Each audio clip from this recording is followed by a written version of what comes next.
messi a soffriggere con sedano, carote e cipolle, leggermente infarinati, salati e pepati.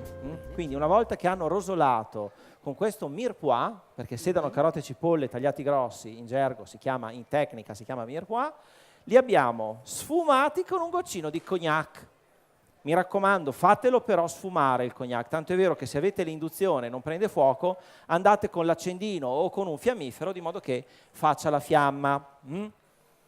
Aggiungete poi un goccio di brodo, cioè il brodo a coprire, e col coperchio li lasciate cuocere adagio, adagio, adagio, perché lo stinco è una carne molto buona, ma ha bisogno di liquido e di una cottura lenta perché diventi una carne molto tenera. Bene. Ora li ho tolti dalla salsa che abbiamo di là a ridurre, perché ovviamente bisogna farla ridurre, e vado a sfumarli con il balsamico di mele. Quindi faremo un po' una riduzione di questo balsamico di mele. Quindi qua ci va un goccino di olio, grazie, mi dai l'anice, il ginepro e i chiodi di garofano e il sale e il pepe. Questo nelle mele. Le mele si comportano un po' come le patate, quindi bisogna soffriggerle. Ci mettiamo il sale, il pepe, le bacche di ginepro che bisogna sempre schiacciare, deve uscire l'olio essenziale, se le lasciamo intere facciamo fatica.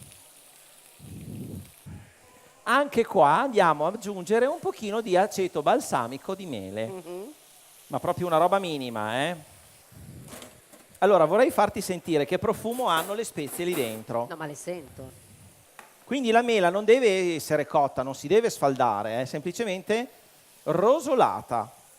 Intanto gli stinchi qua posso anche spegnerli perché, come vedete, abbiamo ottenuto la rosolatura che si dà sempre alla fine per evitare che la carne sia troppo asciutta, e abbiamo anche avuto questa caramellizzazione data proprio dal balsamico di mele. Avete visto che fa proprio il caramello, eh? Io adesso andrò a togliere l'osso e poi andremo a salsarlo con la salsa che abbiamo ottenuto di là.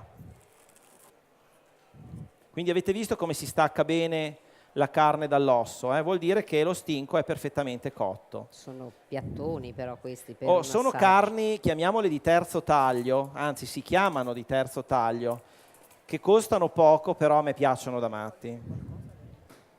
Anche perché bisogna anche un po' rivalutare, no? Le carni meno pregiate rispetto al filetto o al controfiletto, bisogna anche apprezzare questi tagli secondari.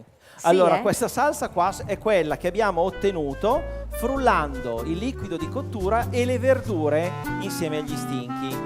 Ovviamente è uno stinco un po' speziato. Sai, finito? C'erano 3 cucchiai di riso, non è ancora finito.